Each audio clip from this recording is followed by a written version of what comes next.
তো আমরা আল্লাহকে ভয় করি না। আল্লাহ যে আছে, আল্লাহ যে আমাদেরকে পাকড়াও করবে, ধরবে, সেই চিন্তাটাও আমরা করি না।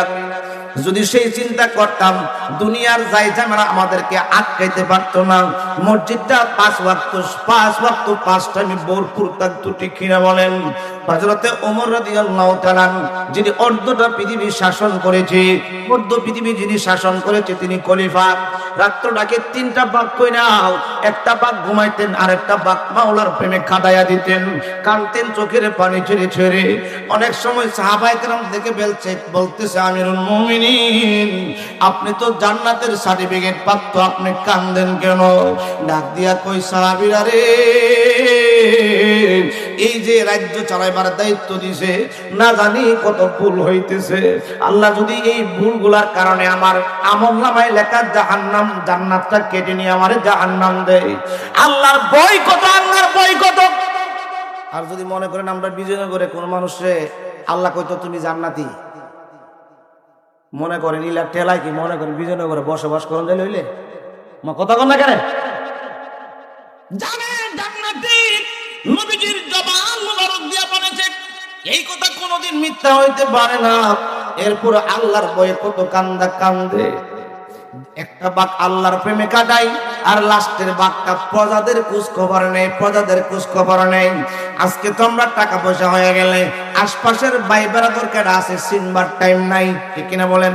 আমার সাথে লাগে কেডা, আই এম গুড, ঠিক কিনা বলেন? হ্যাঁ, ঠিক কিনা বলেন? আরে হযরতে ওমর রাদিয়াল্লাহু তাআলা লাস্টের অংশটা তিনি কি করতেন? আপনার প্রজাদের খোঁজ খবরে বের হয়ে যাইতেন। একদিন তিনি বের হয়ে গেলেন, যাইতেছে জঙ্গলের পাদদেশ দিয়ে, পাহাড়ের পাদদেশ দিয়ে যাচ্ছে। বন্ধুরারে আমার, পাহাড়ের পাদদেশ দিয়ে যখন যাচ্ছিলেন, হঠাৎ করে দেখে পাহাড়ের ভিতর থেকে একটা ঘর থেকে নিমু বাতি দেখা যায়, লাইট দেখা যায়।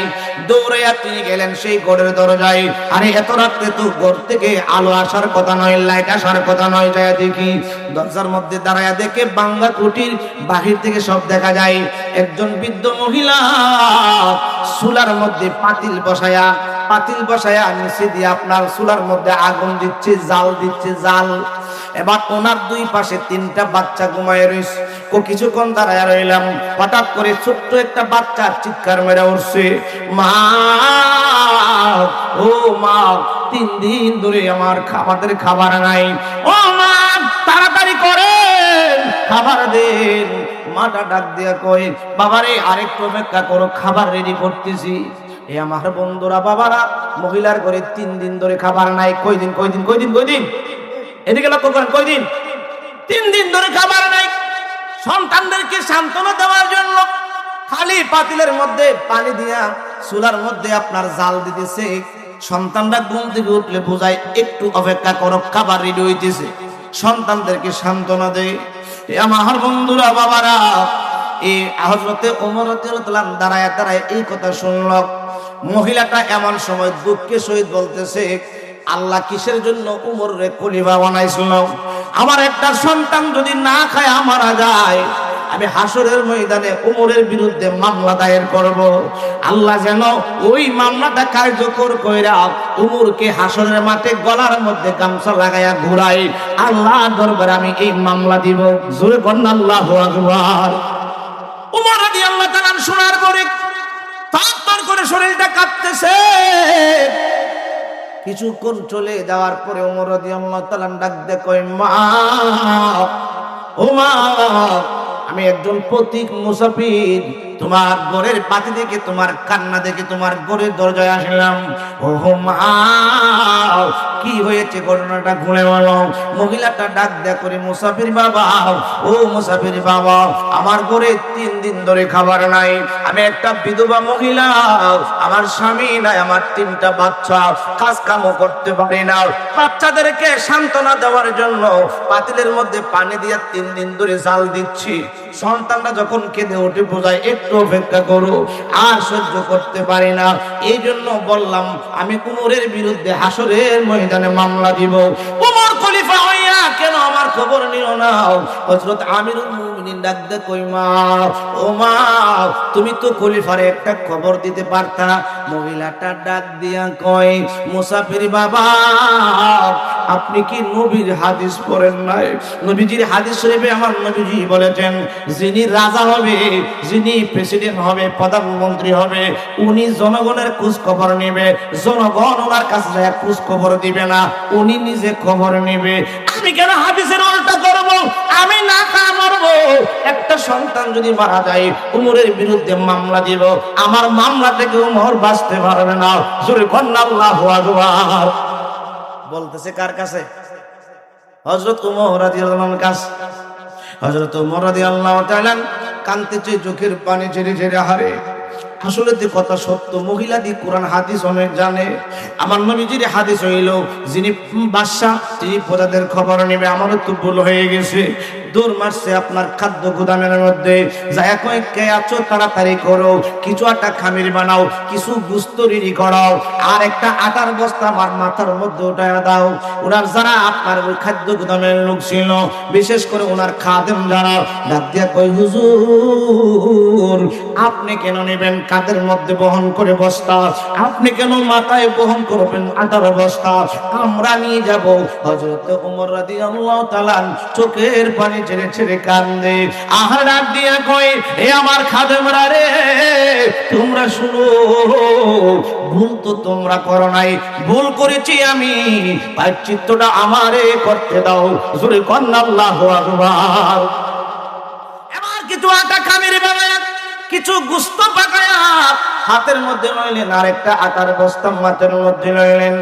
লইয়া আস্তে আস্তে করে মহিলার বাড়িতে যায়া খামির করা আটা গলি দিয়া পিঠা বানাইলেন, রুটি বানাইলেন। রুটি বানায়া গুস্ত দিয়া বাচ্চাদেরকে খাওয়াইলেন। বললেন, মা আপনিও খান। তিনজনে খাইলেন, সবাই মানে তিন বাচ্চা এবং মা খাইলেন। খাওয়ার পরে উমর রাদিয়াল্লাহু তাআলা কই, মা, উমরকে কই মহিলাটা চিনতে পারে নাই, ডাক দিয়া কই, মা, ও মা, আমি একজন মুসাফির মানুষ, তোমার খাবার দাবার যদি শেষ হয়ে যায় আবার আমি আসবো, তোমার খাবারের ব্যবস্থা করে দিব, টেনশন করিও না। মা, তুমি তোমার সন্তানদেরকে নিয়ে আরামে খাবার খাও, ঘুমাও। মহিলাটা ডাক দিয়া কই, মুসাফির বাবা, আপনি একটু দাঁড়ান, আপনার জন্য একটু দোয়া করব। জোরে কন্যা সুবহানাল্লাহ। এত বড় একটা উপকার করছে, দোয়া করা দরকার না? আমরা দোয়া করি না? আপনি দাঁড়ান, আপনার জন্য একটু দোয়া করব। এবার কই করেন। মহিলাটা হাত উঠায়া কই, আল্লাহ, আপনি যদি উমর রে খলিফা না বানায়া এই মুসাফির ব্যক্তিটারে খলিফা বানাইতেন, কতই না বলা হইতো। ও আল্লাহ, উমরের বিরুদ্ধে মামলা, এমন ব্যক্তিকে আপনি খলিফা নিযুক্ত করেন, দেশের মানুষ বড় ভালো থাকবে। সূরা কন্যা আল্লাহু আকবার। আল্লাহুম্মা সাল্লি আলা সাইয়্যিদ মা'আদনা বিয়ানা মাওলানা মুহাম্মাদ। আল্লাহুম্মা সাল্লি সাইয়্যিদ মা'আদনা বিয়ানা। কেউ আপনারা দাঁড়া রয়েছেন কি? হুজুর পছন্দ লাগছে না? আয় নাই? আল্লাহুম্মা সাল্লি আলা সাইয়্যিদ। সাত সমুদ্র 13 নদী পারি দিতে পারলাম না। বলেন, সাত সমুদ্র 13 নদী পারি দিতে পারলাম না। আমার নূরের নবীর পাকর যায়, আমার যাওয়া হইল না। আল্লাহুম্মা সাল্লি।